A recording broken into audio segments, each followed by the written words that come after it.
이스라엘 자손이 여호와께 부르짖음에 여호와께서 그들을 위하여 한 구원자를 세우셨으니 그는 곧 베냐민 사람 게라의 아들 왼손잡이 에훗이라.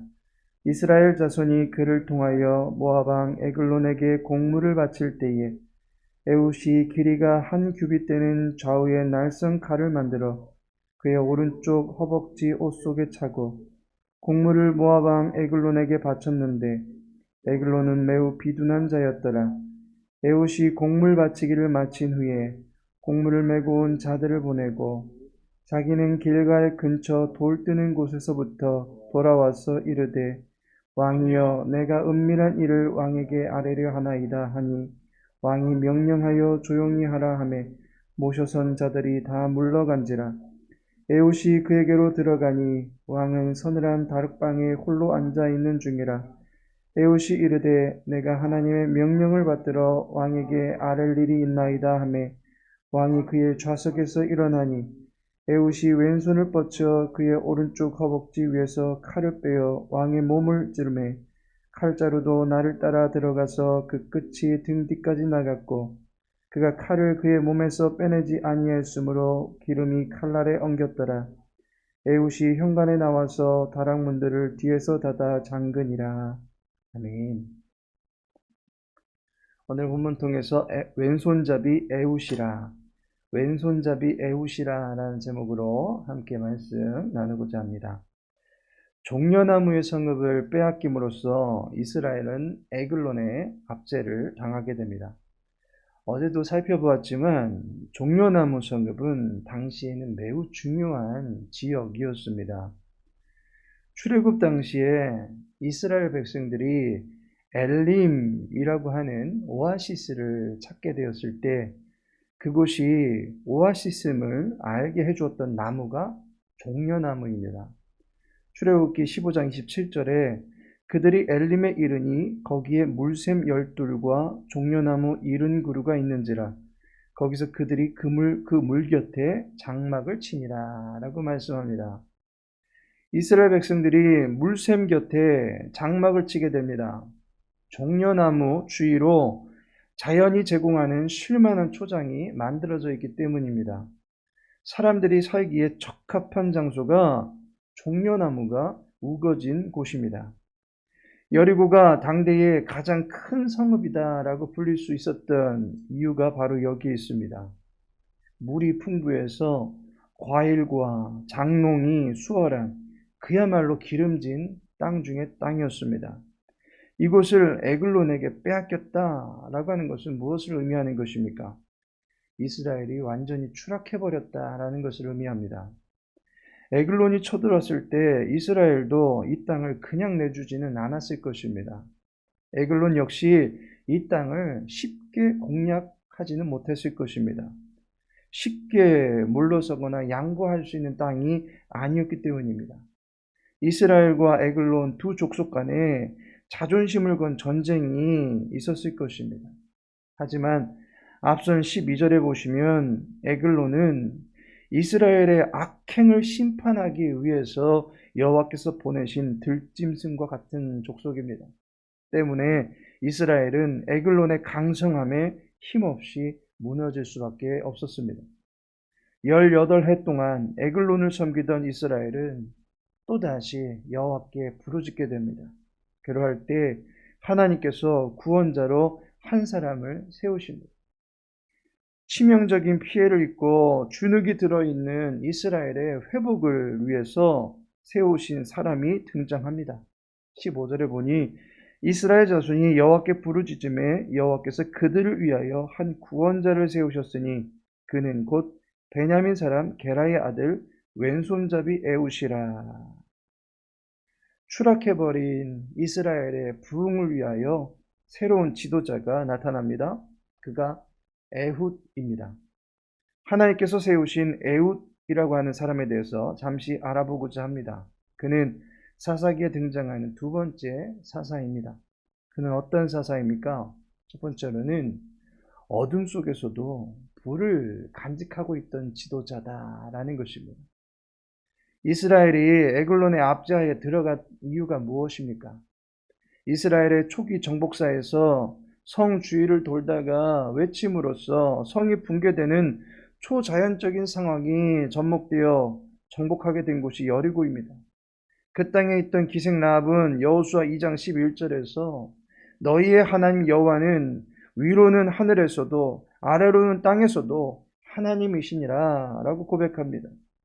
온 천지와 모든 상황을 주관하시는 여호와 하나님으로 말미암아 이 땅은 이미 이스라엘에게 바쳐진 제물이 되었다라고 인정한 사람이 라합이었습니다. 하나님께서 비호하시고 싸워주시는데 어느 누가 이스라엘을 대적할 수 있었겠습니까? 그런데 에글론이 이러한 이스라엘의 정복사를 뒤엎어버리듯이 그 땅을 정복하고 말았습니다. 결국 이스라엘을 비호하셨던 여호와 하나님께서 결코 함께하지 않는 상황이 되었던 것입니다. 여호와의 목전에서 악을 행하던 이스라엘의 불법이 그들로 하여금 압제하에 들어가게 되는 처지를 만들어버리고 말았던 것입니다. 구체적으로 어떤 악을 저질렀는지는 말하지 않습니다. 하지만 12절에서 말하듯이 또라고 하는 말은 앞선 7절에서 11절에 나온 역사적 과오를 답습하는 듯한 느낌의 말이기 때문에 그들은 또다시 우상을 숭배하며 헛된 교훈에 창념하며 살고 있었던 것으로 보여집니다. 그것이 여호와의 목전에 악이 되었던 것입니다. 그런데 모두 다 악을 범할 때 그렇지 않은 남은 자도 있다라는 것입니다. 에훗의 가슴에는 하나님이 살아계셨습니다. 20절에 보니 내가 하나님의 명령을 받들어 왕에게 아랠 일이 있나이다 하매라고 말하고 있습니다. 에훗은 하나님의 명령을 늘 가슴에 간직하고 살았던 사람입니다. 에훗이 등장하는 마지막 단락에서 28절에 보면 여호와께서 너희의 원수들인 모압을 너희의 손에 넘겨주셨느니라 라고 말씀하고 있습니다. 에훗의 입술에는 여호와의 그 이름의 능력이 맺혀져 있는 것을 보게 됩니다. 에훗은 불법이 자행되고 여호와의 목전에서 무법함이 창궐할 때에도 하나님의 말씀을 마음에 담고 여호와의 이름을 부르면서 그의 존재 앞에서 남은 자로서의 순전함을 지키며 살고 있었던 사람이었습니다. 때문에 여호와 하나님께서 위기의 때에 에훗을 불러서 세우시는 것입니다. 그의 믿음을 크게 들어 쓰시는 것입니다.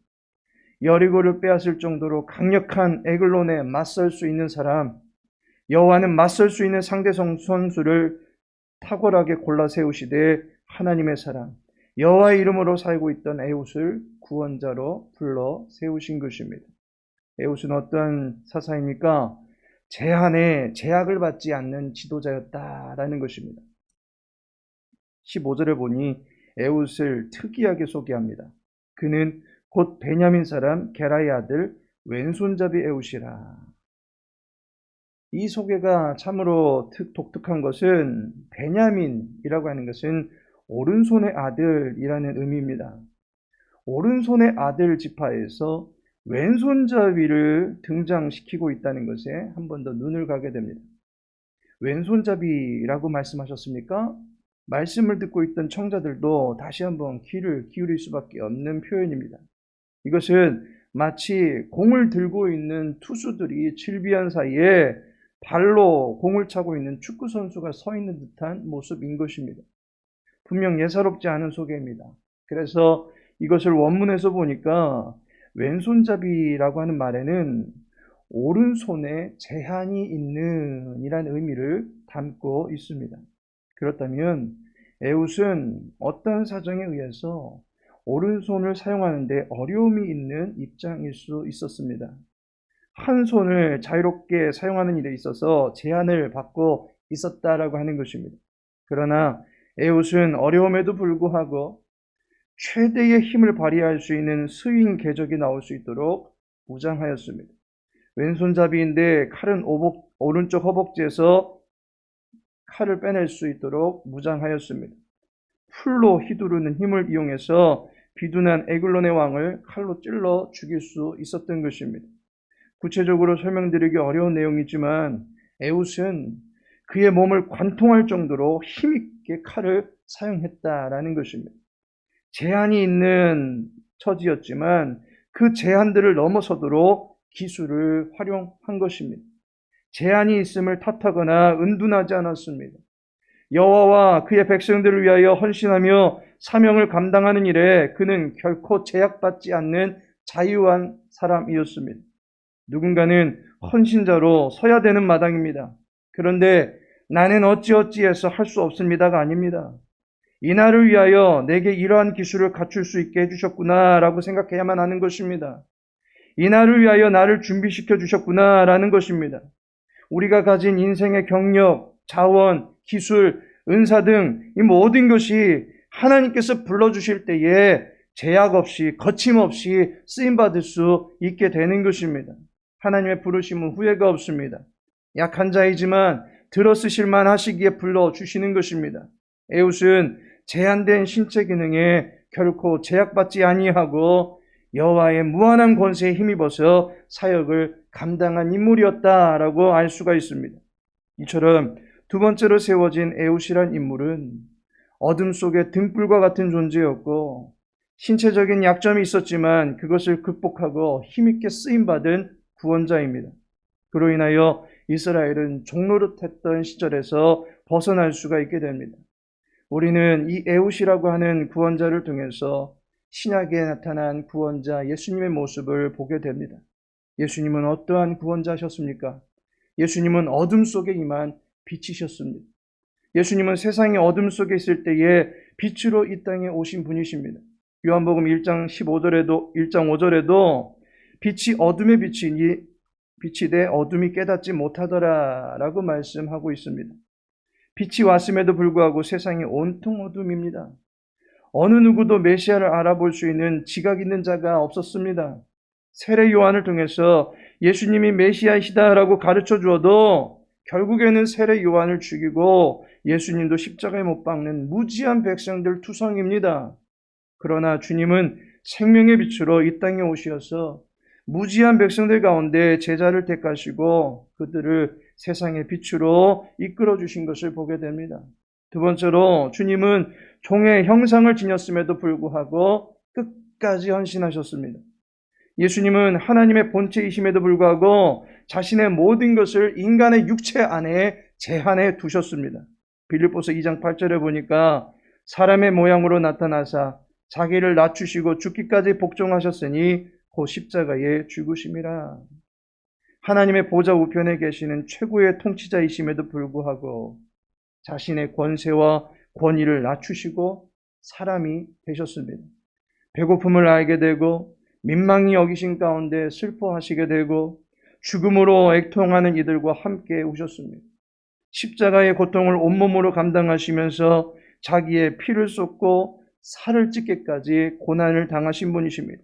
그런데 빌립보서 2장 9절에 보니 이러므로 하나님이 그를 지극히 높여 모든 이름 위에 뛰어난 이름을 주사라고 말씀하고 있습니다. 자신을 제한하시고 이 땅에 오셔서 하나님의 공의와 사랑을 십자가로 이루시는 일에 기꺼이 자신을 드렸습니다. 감당할 수 없을 것 같았던 십자가의 끔찍한 고통을 기도로 감내하시며 오직 아버지의 원대로 되기를 원하시면서 순종으로 그 길을 끝까지 가셨습니다. 비록 그는 십자가에서 곧 나무에 달려 죽은 저주받은 자와 같이 여겨졌지만 하나님께서는 그를 부활케 하사 지극히 높이시게 되었습니다. 그리고 잠자는 자들의 첫 열매가 되게 해주셨습니다. 부활의 소망이 되게 하셨습니다. 육체를 거룩한 제물로 드리심으로 말미암아 그가 흘리신 피로 주의 이름을 부르는 모든 사람들이 구원에 이르도록 하셨습니다. 하나님과 화목을 이루는 제물이 되어주신 것을 보게 됩니다. 하나님께서 사랑하시는 성도 여러분, 세상이 참 악해집니다. 믿을 만한 사람도 없고 믿을 수 있는 기관도 없어집니다. 어디다가 생명을 맡길 수도 없고 그렇다고 스스로 지키자니 힘없고 부족하여 그 또한 장담을 할 수 없는 인생살이가 계속되는 것 같습니다. 이 어둠의 시대 속에서 우리의 등불이 되시는 구원자를 의지하시기 바랍니다. 또한 약점 많고 허물 많고 부족한 투성이지만 이러한 우리의 모든 사정을 낱낱이 동정하시고 도우실 수 있는 구원자 예수님을 의지하시기 바랍니다. 예수님은 이 시대의 사사이십니다. 모든 악한 영의 압제와 흉흉한 세상 가운데서 우리를 건지시고 이끌어 주시는 참된 지도자이십니다. 예수님을 의지하며 살아감으로써 이 혼탁한 세상 속에서 빛 가운데로 걸어갈 수 있는 저와 여러분 되기를 소망합니다. 연약함을 핑계 삼기보다는 능력으로 들어쓰시는 하나님을 의지하며 하나님의 일꾼으로 이 세대 앞에 당당하게 설 수 있는 저와 여러분 되기를 예수님의 이름으로 축원합니다.